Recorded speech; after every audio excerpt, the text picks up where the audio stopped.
பெரியார் பண்பலை 90.4 அலைவரிசை வழங்கும் காற்றோடு கணிதம். அனைவருக்கும் வணக்கம். எண்ணென்ப ஏனை எழுத்தென்ப இவ்விரண்டும் கண்ணென்ப வாழும் உயிர்க்கு.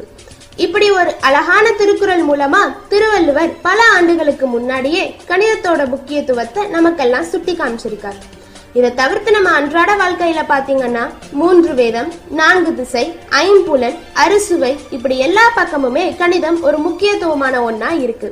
ஆமாங்க, அன்பை கூட்டிக்கொள், அறிவை பெருக்கிக்கொள், இனிமையை தனிமையால் வகுத்துக்கொள், பாவத்தை கழித்துக்கொள், அனைவருடன் சமமாக வாழ கற்றுக்கொள். அப்படி கணிதத்தையே தன்னோட வாழ்க்கையா வாழ்ந்துட்டு இருந்த கணித மேதை ஸ்ரீனிவாச ராமானுஜரின் பெருமையை பறைசாற்றும் வகையில நம்ம அரசு ஸ்ரீனிவாச ராமானுஜரின் பிறந்த நாளை உலக கணித தினமா அறிவிச்சிருக்காங்க. அதுபோல கணிதத்தை கீழ்த்தட்டு மக்களும் தெரிஞ்சுக்கணும்ன்ற வகையில பல்வேறு செயல்களையும் செஞ்சுட்டு வராங்க. அதுல நீங்க கேட்கவிருக்கும் காற்றோடு கணிதமும் ஒன்று. இந்திய அரசு அறிவியல் மற்றும் தொழில்நுட்பத்துறை NCSTC பிரிவு மற்றும் பெரியார் பண்பலை 90.4 இணைந்து வழங்கும் காற்றோடு கணிதம்.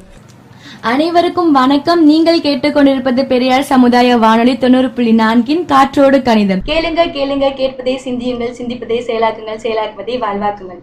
ஒவ்வொரு பகுதியிலும் வித்தியாசமான வினோதமான நிகழ்ச்சிகளை கொடுத்துட்டு இருக்க நம்ம காற்றோடு கணிதம் நிகழ்ச்சியில போன பகுதியில கணித மேதையான ராமானுஜத்தை பத்தி நம்ம அவரோட வரலாறை பத்தியும் நிறைய விஷயத்த தெரிஞ்சதை மற்றவங்களுக்கு வெளிப்படுத்தணும்.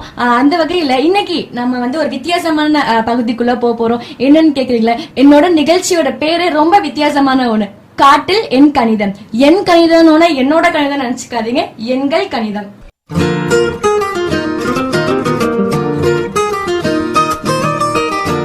அனைவருக்கும் வணக்கம். நீங்கள் கேட்டுக்கொண்டிருப்பது பெரியார் சமுதாய வானொலி 90.4. ஒவ்வொரு நாளும் வித்தியாசமான வினோதமான நிகழ்ச்சிகளை கொடுத்துட்டு இருக்க நம்ம காற்றோடு கணிதம் நிகழ்ச்சியில இன்னைக்கு குழந்தைங்களுக்கு பயன் தரக்கூடிய ஒரு விஷயத்த நான் சொல்ல போறேன். என்னன்னு கேக்குறீங்களா? வேற எதுவும் இல்லைங்க, நான் ஒரு கதை சொல்ல போறேன். கதைன்னு எல்லாம் தூங்க போயிடாதீங்க. இது ஒரு வித்தியாசமான புத்திசாலித்தனமான கதையும் கூட. ரொம்ப நேரமா பேசிட்டே இருக்கும் போல நம்ம கதைக்குள்ள போலாமா?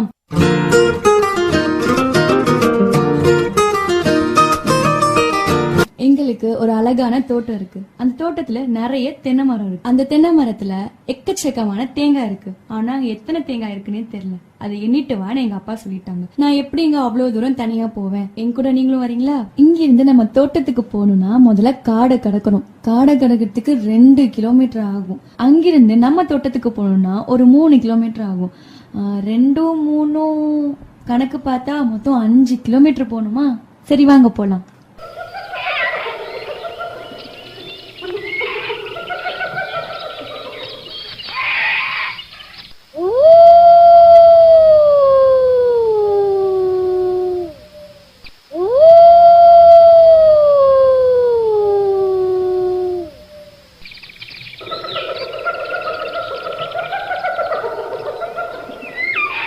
ஐயோ, காடை பார்த்தாலே பயங்கரமா இருக்கே. இதுக்கு முன்னாடி காட்டுக்குள்ள போன அனுபவம் கூட என்கிட்ட கிடையாது. நீங்க என் கூட இருக்கிறதுனாலதான் நான் இப்ப காட்டுக்குள்ள போறேன். போலாமா? ஒரு வழியா காட்டுக்குள்ள வந்துச்சு. என்ன ஏதோ தண்ணி ஓடுற சத்தம் கேக்குதே. ஐயோ, எவ்வளோ பெரிய ஆறு! இவ்வளோ பெரிய ஆறு இருக்கே, இது எப்படி நம்ம கடந்து போறது? அதோ ஒரு பாலம் இருக்கு, அங்க போய் பார்க்கலாம். ஒரு வழியா பாலத்துக்கிட்ட வந்தாச்சு. ஐயோ, எவ்வளோ மீன்கள்! இதெல்லாம் என்னலாமா? 1, அங்க 1, 2, 3, 4, 5. ஐயோ போயிடுச்சா?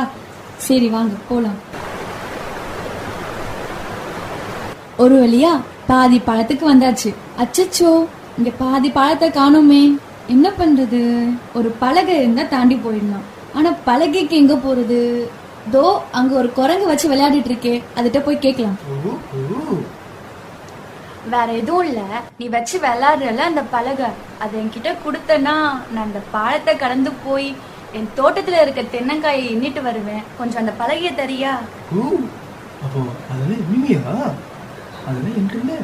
இப்போ இதையும் சொல்லிட்டு போ. என்ன குரங்கு சொல்லணும்? சொல்லு, நான் சொல்லிட்டு போறேன். 2, 3, 5. 5, 3 எவ்வளவு? 5, 3மா? என் கூட என் நண்பர்கள் வந்திருக்காங்க. அவங்க கிட்ட உதவி கேட்டு உனக்கு விடை சொல்றேன். நண்பர்களே, ஒரு கையில 5 விரல் எடுத்துக்கோங்க, இன்னொரு கையில 3 விரல் எடுத்துக்கோங்க. 5க்கு அப்புறம் என்ன? 6, 7, 8. ஓ, ரொம்ப கரெக்டா சொல்லிட்டியே. உனக்கு தான் பழக. இந்தா எடுத்துட்டு போ. பாய். பாய். அப்பாடா, ஒரு வழியா குரங்கு கேட்ட வினாக்கு என் நண்பர்களோட உதவியோட நான் விடை சொல்லிட்டு இந்த பாடத்தை வெற்றிகரமா கடந்து வந்துட்டேன். அடுத்து எங்க போகணும்னு தெரியலையே. தோ அதோட ஒரு குகை தெரியுது, அததான் கடந்து போகணும்னு நினைக்கிறேன். சரி வாங்க கிட்டக்க போய் பார்க்கலாம். ஐ, எவ்வளவு அழகான சூரியகாந்தி பூ. அப்பாடா, எவ்வளவு அழகா இருக்கு. இங்க மொத்தம் எத்தனை பூ இருக்கு? சரி வாங்க என் கூட சேர்ந்து நீங்களும் எண்றீங்களா? 1, 2, 3, 4. அப்பப்பா, நிறைய பூ இருக்கு. இதெல்லாம் என்னன்னா ரொம்ப நேரம் ஆயிடும். சரி வாங்க நம்ம குகையை கடந்து போகலாம்.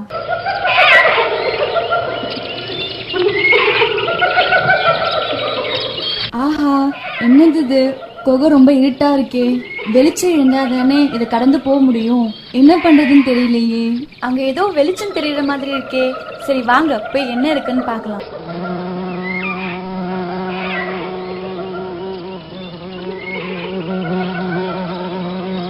அட, மின்மினி பூச்சி. ஒரு யோசனை, இந்த மின்மினி பூச்சிய உதவியோட இந்த குகைய கடந்து போகலாம். மின்மினி பூச்சி, எனக்கு ஒரு உதவி பண்றியா? என்ன உதவி? இல்ல, நான் இந்த குகையை கடக்கணும். நான் குகையை கடக்கணும்னா வெளிச்சம் வேணும். அதனால நீ என் கூட கடந்து வந்தனா நான் சுலபமா அங்க போயிடுவேன். என் கூட கொஞ்சம் வரியா? நான் உன் கூட வரணும்னா நான் கேக்குற கேள்விக்கு நீ பதில் சொல்லணும். என்ன கேள்வி கேட்க போற? சொல்லு, நான் சுலபமா சொல்லிடுவேன். 6 சூரியகாந்தி பூல நாங்க 2 பேரா தங்கியிருக்கோம். அப்ப நாங்க எத்தனை பேர் இருக்கோம்னு நீ சொல்லிட்டா உன் கூட நான் குகையை கடக்க உதவுறேன். என்னது? 6 சூரியகாந்தி பூல 2 பேரா தங்கியிருக்கீங்களா? என்ன நண்படிய பண்றது? சரி, இந்த நேரத்துல நம்ம 2ஆம் வாய்ப்பாட சொல்லலாம். எல்லாம் சேர்ந்து சொல்லலாமா? O2 2, E2 4, மூ2 6, 4 2 8, I2 10, R2 12. ஓ, சரியா சொல்லிட்டியே. கூட குகையை கடக்க நான் உதவுறேன். ரொம்ப நன்றி மின்மணி பூச்சி. வா போகலாம். அப்பாடா, எவ்வளோ பெரிய குகை. இது எப்படிதான் மனுஷன்லாம் கடந்து வராங்களோ. உன்னோட உதவியாக தான் மின்மணி பூச்சி நான் சுலபமா கடந்து வரேன். ஒண்ணு மாதிரி எனக்கு ஒரு எக்கரம் தான், நானும் வேகமா கடந்து போயிருப்பேன்ல. வா, அப்ப சீக்கிரம் போலாம். ரொம்ப நன்றி மின்மினி பூச்சி. உன்னாலதான் நானும் என் நண்பர்களும் குகைய சுலபமா கடந்து இங்க வந்துட்டோம். ரொம்ப ரொம்ப நன்றி. பரவாயில்ல, இருக்கட்டும்.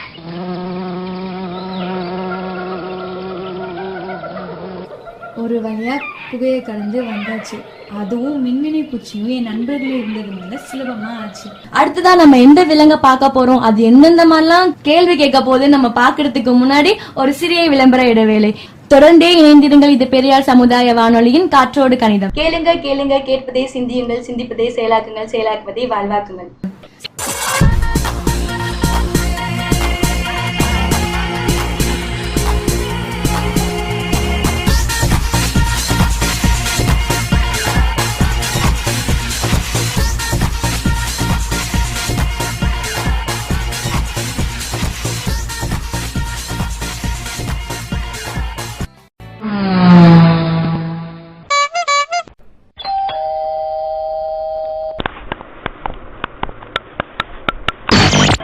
ஒரு 5 விரலும் ஒன்னா இருக்கு.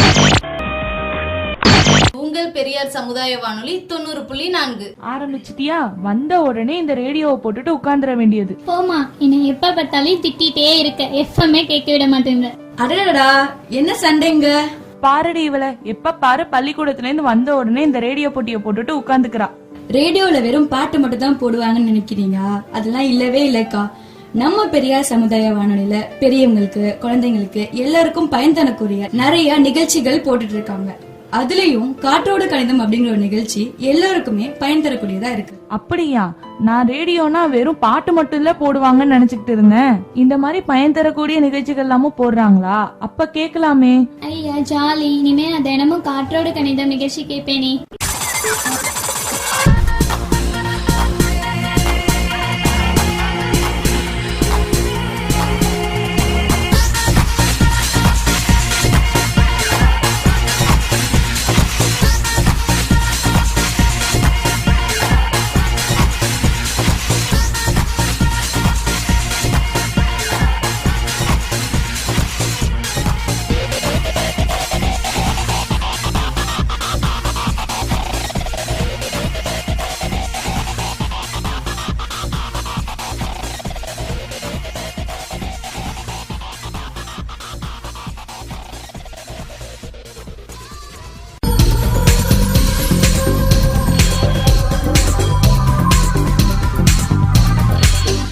தொடர்ந்து இணைந்தே இருங்கள். இது உங்கள் பெரியார் சமுதாய வானொலி 90.4. இது உங்கள் பகுத்தறிவு பண்பலை.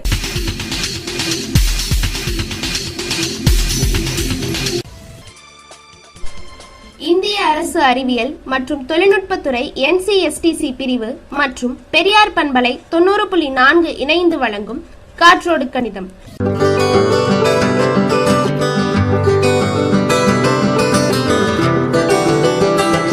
சரி வாங்க நண்பர்களே, தொடர்ந்து போகலாம்.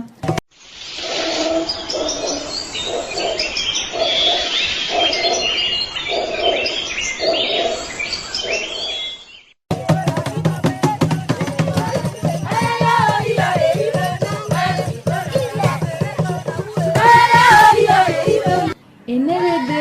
ஏதோ மனுஷங்க செத்த மாதிரி கேக்குதே. ஐயோ, காட்டுவாசியா? சரி, இருந்துட்டு போட்டும். ஆனா அவங்கள கடந்து தானே நம்ம போகணும்.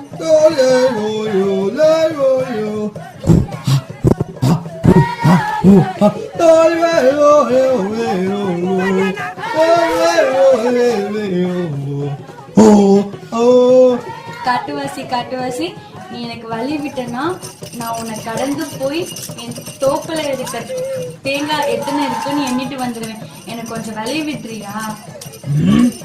என்ன பார்த்தா பயமா இருக்கா? சரி, நான் உனக்கு வழிவிட்டா நீ எனக்கு என்ன தருவ? ஐயோ, என் கையில இப்ப எதுவுமே இல்லையே. மிட்டாய் மட்டும் தானே இருக்கு, அது தரட்டுமா? மிட்டாயா? அப்படின்னா என்ன? மிட்டாய்னா கூட உனக்கு என்னன்னு தெரியாதா? சரி சரி, மன்னிச்சிடு. ஏன் இப்படி குரல்லாம் கொடுக்குற? மிட்டாய்னா ஒரு இனிப்பு பண்டம். இனிப்பா? ஆமா. எனக்கு மட்டும் இல்ல, நீ இவ்வளவு எல்லாருக்கும் கொடுக்கணும். இருக்கா? எல்லாருக்குமா? கொடுத்தாதான் போக முடியும். சரி சரி, இங்க எத்தனை பேர் இருக்காங்கன்னு கொஞ்சம் சொல்றியா? நீயே இன்னைக்கோ 1 2 அப்புறம் அங்க 2 4 8 பேர் இருக்கீங்களா? ஆமா ஆமா. சரி, அப்ப நான் என்கிட்ட 16 இருக்கு. நீங்க இங்க 8 பேர் இருக்கீங்களா? 16 8ஆல வகுத்தா 2. அப்ப ஆளுக்கு 2 2 தரேன். சரி, கொடு கொடு. நீ போலாம் போலாம் போ. ரொம்ப நன்றி காட்டுவாசி. ஒரு வழியா இந்த பயங்கரமான காட்டுவாசிய கடந்து வந்தாச்சு. நேரம் வேற ஆயிட்டு இருக்கு. நான் சீக்கிரமா தோப்புக்கு போய் எத்தனை தேங்காய் இருக்குன்னு நினைட்டு அப்பாட்ட வேற போய் சொல்லணும். அதுக்கு நான் வேகமா வேற நடக்கணும். ரொம்ப பசிக்குதே, ஏதாவது சாப்பிட கிடைச்சா நல்லா இருக்கும். ஆனா இந்த காட்டுக்குள்ள ஏதாவது சாப்பிட கிடைக்குமான்னு தெரியலையே. சரி வாங்க, ஏதாவது சாப்பிட கிடைக்குதான்னு பார்க்கலாம். மாமரம். ஐயோ, இதுல எவ்வளவு மாம்பழம் இருக்கு. ஆனா இப்போதைக்கு எனக்கு 2 போதும். மீதெல்லாம் தூக்கி பைக்குள்ள போட்டு வச்சுக்கலாம். போற வழியில சாப்பிடலாம். வாங்க போய் பறிக்கலாம். ஏய், இது என்னோட மரம். நீங்க எல்லாம் இங்க என்ன பண்றீங்க? இல்ல கிளி, எனக்கு ரொம்ப பசிக்குது. மரத்துல இருந்து 2 மாம்பழம் தெரியா? அந்த மாம்பழத்தை சாப்பிட்டுட்டு தான் நான் வேகமா போய் எங்க தோப்புல இருக்க தென்னங்காயை எண்ணிட்டு வர முடியும். அதனால எனக்கு 2 மாம்பழம் தெரியா? அதெல்லாம் தர முடியாது. தயவு செய்து எனக்கு தாக்கிளி, இல்லைன்னா நான் மயங்கி இங்கேயே கீழே விழுந்துருவேன் போல. அப்படி இருக்கு. நான் உங்களுக்கு மாம்பழம் தரணும்னா நான் கேட்கிற கேள்விக்கு நீ பதில் சொல்லணும். கேள்வியா? இங்கேயுமா? என்ன கிளி, நீயும் கேள்வி கேக்குறியா? சரி கேளு. கொஞ்சம் சுலபமா கேளு. சுலபமாவா? கேக்குறேன். நேத்து காலையில 2 மாம்பழம் சாப்பிட்டேன், மத்தியானம் 3 கொய்யாப்பழம் சாப்பிட்டேன், இரவு ஒரே ஒரு கோவப்பழம் சாப்பிட்டேன். அப்ப நான் நேத்து எத்தனை பழங்கள் சாப்பிட்டேன்னு உன்னால எண்ணி சொல்ல முடியுமா? கிளி என்கிட்ட மொத்தம் எத்தனை பழங்கள் சாப்பிட்டிருக்கேன்னு கேட்டுச்சு. என் கூட சேர்ந்து நீங்களும் எண்ணி சொல்றீங்களா நண்பர்களே? சரி வாங்க நண்பர்களே, நம்ம எல்லாம் சேர்ந்து எத்தனை பழங்கள் கிளி சாப்பிட்டுச்சுன்னு எண்ணி சொல்லலாம். காலையில கிளி எத்தனை மாம்பழம் சாப்பிட்டுச்சு? 2. உங்க கையில 2 விரல் விட்டுக்கோங்க. அதுக்கப்புறம் மத்தியானம் 3 கொய்யாப்பழம் சாப்பிட்டுருக்கு. உங்க கையில மீதி இருக்க 3 விரல்களை விட்டுக்கோங்க. அப்ப 2க்கு அப்புறம் 3 4 5. அதுக்கப்புறம் இரவு ஒரே ஒரு கோவாப்பழம் சாப்பிட்டுருக்கு. அப்போ 5க்கு அப்புறம் ஒரு விரல் 6. அப்போ மொத்தம் 6 பழங்கள் சாப்பிட்டுருக்கு. கிளி, நான் கண்டுபிடிச்சிட்டேன். நீ மொத்தமா 6 பழங்கள் சாப்பிட்டுருக்க. பரவாயில்லையே, சரியா சொல்லிட்டியே. உனக்கு எவ்வளவு பழம் வேணுமோ பறிச்சுட்டு போ. ரொம்ப நன்றி கிளி. அப்பாடா, நம்ம இனிமேல் மாம்பழம் சாப்பிட்டே நடக்கலாம். அப்பப்பா கிளி சின்னதா இருக்குங்கிறதுனால அது சின்னதா கேள்வி கேட்கும்னு நான் நினைச்சேன். ஆனா அது ரொம்பவே கடினமா கேள்வி கேட்டுருச்சு. இதே மாதிரி அடுத்து நம்ம எந்தெந்த விலகெல்லாம் பார்க்க போறோம்னு பாக்குறதுக்கு முன்னாடி ஒரு சிறிய விளம்பர இடைவேளை. தொடர்ந்து இணைந்திருங்கள். இது பெரியார் சமுதாய வானொலி 90.4 அலைவரிசை.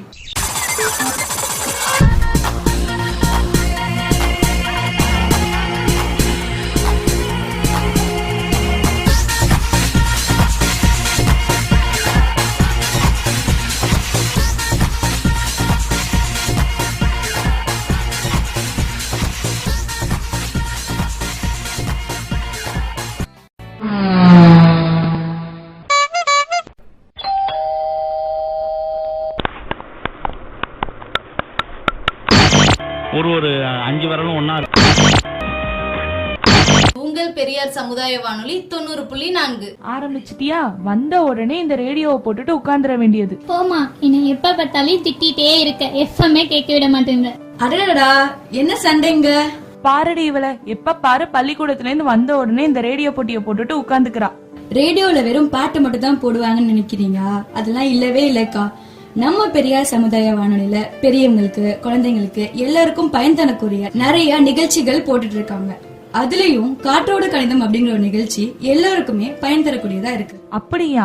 நான் ரேடியோனா வெறும் பாட்டு மட்டும் இல்ல போடுவாங்கன்னு நினைச்சுக்கிட்டு இருந்தேன். இந்த மாதிரி பயன் தரக்கூடிய நிகழ்ச்சிகள் எல்லாமும் போடுறாங்களா? அப்ப கேட்கலாமே. ஐயா ஜாலி, இனிமே நான் தினமும் காற்றோடு கணிதம் நிகழ்ச்சி கேட்பேனே.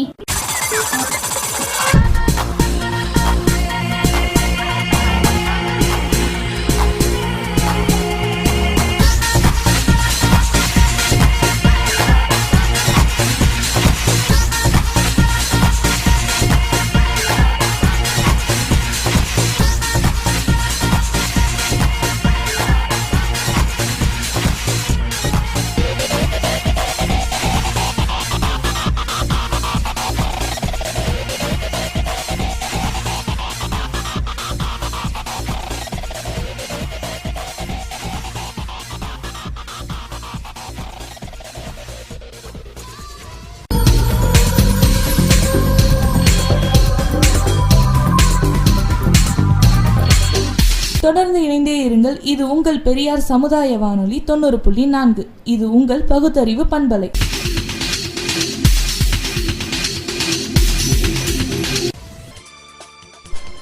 இந்திய அரசு அறிவியல் மற்றும் தொழில்நுட்பத்துறை NCSTC பிரிவு மற்றும் பெரியார் பண்பலை 90.4 இணைந்து வழங்கும் காற்றோடு கணிதம்.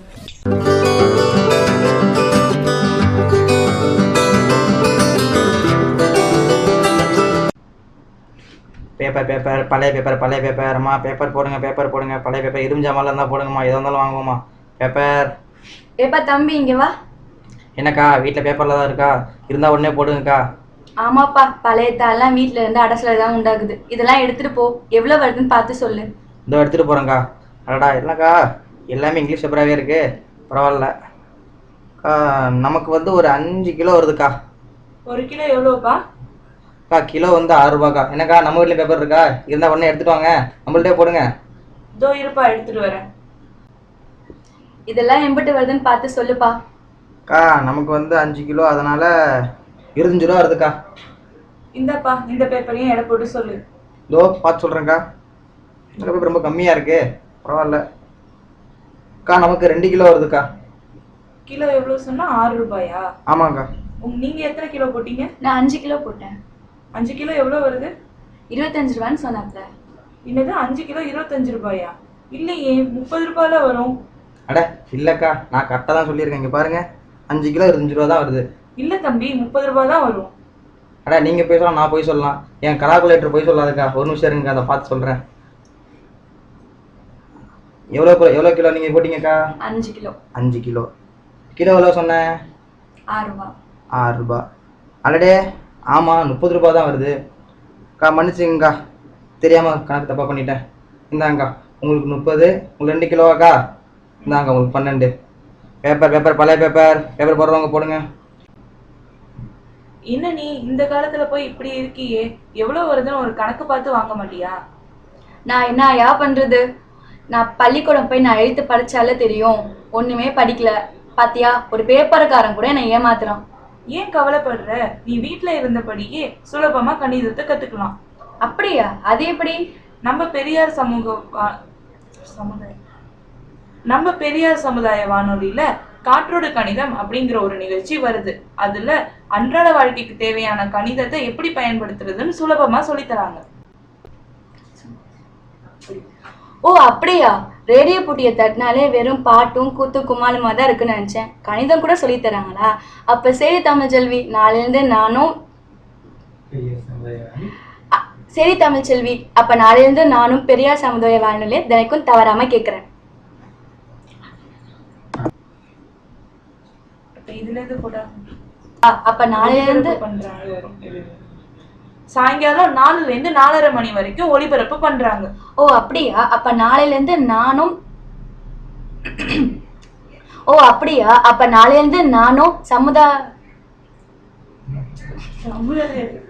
காற்றோடு கணிதம். ஓ அப்படியா? நாளையிலிருந்து நானும்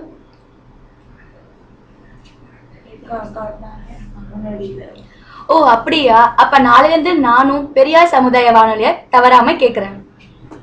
எனக்கு நடுவில் எதுவும் சொல்லிக்கிற மாதிரியே ஆனா இல்லைன்னா அது அந்த டைமிங் சொல்றாங்கல்ல.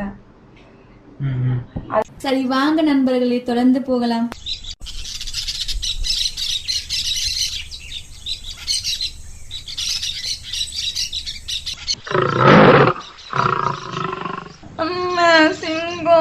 என்னது சிங்கமா? நான் இந்த காட்டுக்கே ராஜா. யாரு நீ? என் காட்டுல இருந்து மாம்பழம் எடுத்துட்டு போற? நான் உன்னதான் சொன்னேன் சிங்கம். அது கிளி கிட்ட பழம். கிளி கிட்ட நீ வேணா பழம் வாங்கலாம், ஆனா எடுத்துட்டு போறதுக்கு என்னோட அனுமதி வேணும். அதுக்கு நீ நான் கேட்கிற கேள்விக்கு பதில் சொல்லணும். நீயும் கேள்வி கேட்க போறியா? நான் இந்த காட்டுக்கே ராஜான்னு சொல்றேன்ல, நான் தான் கேட்பேன். சரி சிங்கராஜா, கொஞ்சம் சுலபமா கேக்குறீங்களா? கேக்குறேன். இதோ உனக்கான கேள்வி. 4 வருஷத்துக்கு முன்னாடி நாங்க இங்க 100 சிங்கம் இருந்தோம். வருஷத்துக்கு 10 பேருன்னு வனவாசியெல்லாம் பிடிச்சிட்டு போயிட்டு இருந்தாங்க. அதுக்கப்புறம் நோய் 2 பேர் வருஷத்துக்கு செத்துக்கிட்டே இருந்தாங்க. 4 வருஷத்துக்கு அப்புறம் இப்போ நாங்க எவ்வளவு பேர் இருக்கோம்? உன்னால சொல்ல முடியுமா? ஐயோ, என்ன இவ்வளோ பெரிய கேள்வி கேட்டிருக்கீங்க சிங்கராஜா. சரி, என் நண்பர்களோட உதவியோட உன்னோட கேள்விக்கு நான் விடைய சொல்றேன். ஆமா, 4 வருஷத்துக்கு முன்னாடி நீங்க இங்க 100 பேர் இருந்தீங்களா? வருஷத்துக்கு 10 சிங்கத்தையா வனவாசிகள் பிடிச்சிட்டு போனாங்களா? அப்ப 4 வருஷமா 10 சிங்கம்னா 4 × 10 எவ்வளவு நண்பர்களே? 40. இப்போ 4 10ஆல பெருக்கணும். அப்போ 40. 100ல் 40 கழிக்கணும். அப்பனா மீதி 60 சிங்கம் இருப்பீங்க. ஆனா அதுலயும் வருஷத்துக்கு 2 பேர் நோய் செத்து போயிடுறாங்க. அப்பனா 4 வருஷத்துக்கு 4 × 2 அப்ப 8 சிங்கங்க செத்து போயிட்டாங்க. அப்பனா 60ல் 8 கழிச்சா மொத்தம் 52. 52 சிங்கங்கள் இருக்கீங்க சிங்கராஜா. ரொம்ப சரியா சொல்லிட்ட. இப்போ நீ போலாம். ரொம்ப நன்றி சிங்கராஜா. ஒரு வழியா காட்டோட சிங்கராஜாவே கடந்து வந்தாச்சு. மாம்பழம் பறிக்க போய் இவ்வளோ பெரிய சிக்கல். ஆனா இப்ப எனக்கு தண்ணி வேற தாக எடுக்குதே. அங்க ஏதோ தண்ணி சத்தம் கேக்குதே. ஐயா, குளம் வந்துடுச்சு. ஒரு நாளைக்கு மனுஷங்க எல்லாமே 3 லிட்டர் தண்ணி குடிக்கணுமா? ஆனா இங்க எத்தனை பேர் குடிக்கிறாங்களோ, ஆனா நான் குடிப்பேன். ஏன்னா எனக்கு ரொம்ப தாகமா இருக்கு. அப்பாடா, ஒரு வழியா காட்டை விட்டு வெளியில வந்தாச்சு. இந்த காட்டுக்குள்ளேயும் எத்தனை விதவிதமான விலங்குகள். அவங்க கூட பேசின அனுபவமே தனிதான். சரி, இப்ப இந்த ஊர்ல நம்ம தோப்பை எங்கன்னு போய் தேடுறது? சரி வாங்க போய் தேடலாம். இப்பதான் எங்க அப்பா சொன்னதுல ஞாபகத்துக்கு வருது. முதல்ல ஒரு கரும்பு காடு இருக்குமா, அதுக்கப்புறம் ஒரு வாழைத்தோப்பு இருக்குமா, அதுக்கப்புறம் தான் நம்மளோட தென்னந்தோப்பு இருக்குமா. இப்ப நம்ம கரும்பு காட்டுக்கிட்ட போக போறோம்.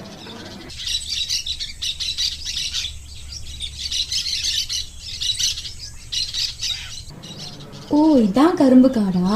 எவ்வளோ பெருசு. கரும்பை வச்சுதான் சர்க்கரை தயாரிக்கிறாங்கன்னு கேள்விப்பட்டிருக்கு. எப்படியோ கரும்பு காடை கடந்து வந்தாச்சு. அடுத்து நம்ம வாழைத்தோப்புக்கு போக போறோம். அங்க பசுமையா தெரியுது வாழைத்தோப்பு. ஐயோ, எவ்வளோ பசுமை, எவ்வளோ அழகா இருக்கு. இதை பார்த்தாலே எவ்வளோ கண்ணுக்கு குளிர்ச்சியா இருக்கு. நான் வாழை மரத்தை பத்தி நிறைய படிச்சிருக்கேன். உங்களுக்கும் சில செய்திகளை ஞாபகப்படுத்துறேன். என்னன்னு கேக்குறீங்களா?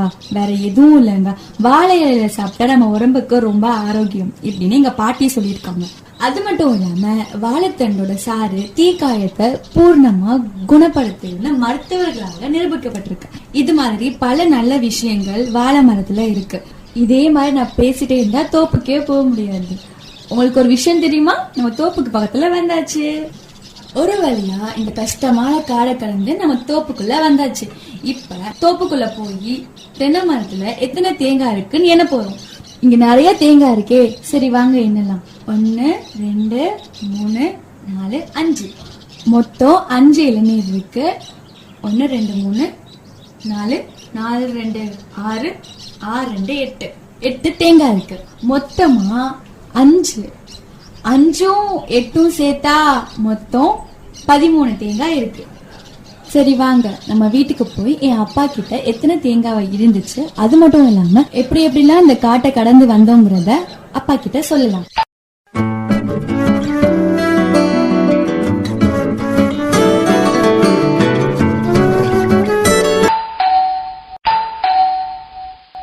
அப்பா அப்பா வாமா, வந்துட்டியா? வந்துட்டேன்பா. நான் எவ்வளவு பெரிய காட்டை கடந்து வந்திருக்கேன்னு தெரியுமா? அந்த கதையை உன்கிட்ட கண்டிப்பா சொல்லியே ஆகணும். கணக்கு தெரியாம அந்த காட்டை விட்டு வெளில வர முடியாதே. அப்பா, அப்பனா நீங்க ஏற்கனவே அங்க போயிருக்கீங்களா? போயிருக்கமா. ஆனா அங்க சிங்கம் கிட்ட கேள்விக்கு பதில் சொல்ல முடியாம அப்படியே திரும்ப வந்துட்டேன். ஆமாப்பா, நான் அந்த காட்டை கடக்கிறதுக்கு முதல்ல குரங்கி கிட்ட போய் பாலத்தை கடக்கிறதுக்கு உதவி கேட்டேன். அதுக்கப்புறம் மின்மினி பூச்சி கிட்ட போய் குகையை கடக்கிறதுக்கு உதவி கேட்டேன்ப்பா. அதுக்கப்புறம் ரொம்ப பசிக்க ஆரம்பிச்சிருச்சுன்னு கிளி கிட்ட போய் கிளியோட உதவியோட நான் போய் மாம்பழம் பிச்சு சாப்பிட்டேன்ப்பா. கடைசியா சிங்கத்தோட உதவியோட காட்டை வெற்றிகரமா கடந்து வந்து இருக்க 13 தேங்காய எண்ணிட்டு வந்துட்டேன்ப்பா. ரொம்ப சந்தோஷமா. உன்னை நினைக்கவே எனக்கு பெருமையா இருக்கு. இதுல பெருமைப்பட என்னப்பா இருக்கு? நீங்க என்ன படிக்க வச்சதுனால தானே இதெல்லாம் பண்ண. இல்லனா நானும் உங்களை மாதிரிதான் சிங்கத்து வரைக்கும் போயிட்டு மறுபடியும் பின் வாங்கியிருப்பேன். சரிம்மா, அப்ப போ உதவியோட என்ன ஒரு முறை தோப்புக்கு கூட்டிட்டு போறியா? சரிப்பா, போகலாம். சரிம்மா, நீ காட்டுக்கு வர போயிட்டு வந்திருக்க, நல்லா சாப்பிட்டியோ இல்லையோ, வா போய் சாப்பிடலாம். அப்பாப்பா, சாப்பிடுறதுக்கு முன்னாடி இன்னொரு முக்கியமான விஷயம். நானும் என்னோட கணக்கு மட்டும் நான் அந்த காட்டை கடக்கிறதுக்கு உதவி பண்ணல, என் கூட வந்த நண்பர்களும் கூட தான். என்ன நண்பர்களே, இன்னைக்கு நிகழ்ச்சி நிஜமாவே ரொம்ப சுவாரஸ்யமாவும் வித்தியாசமாவும் இருந்துக்கும் நம்புறேன். இதே மாதிரி இன்னொரு வித்தியாசமான அறிவுபூர்வமான அடுத்த காற்றோடு கடந்த நிகழ்ச்சியில நான் உங்களை சந்திக்கிறேன்.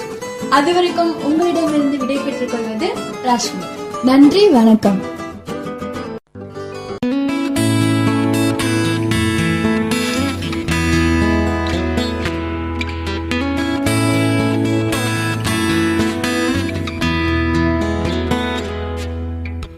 என்ன நேயர்களே, இந்த நிகழ்ச்சி நீங்கள் கேட்டிருப்பீங்க, உங்களுக்கு ரொம்பவே பிடிச்சிருக்குன்னு நான் நம்புகிறேன்.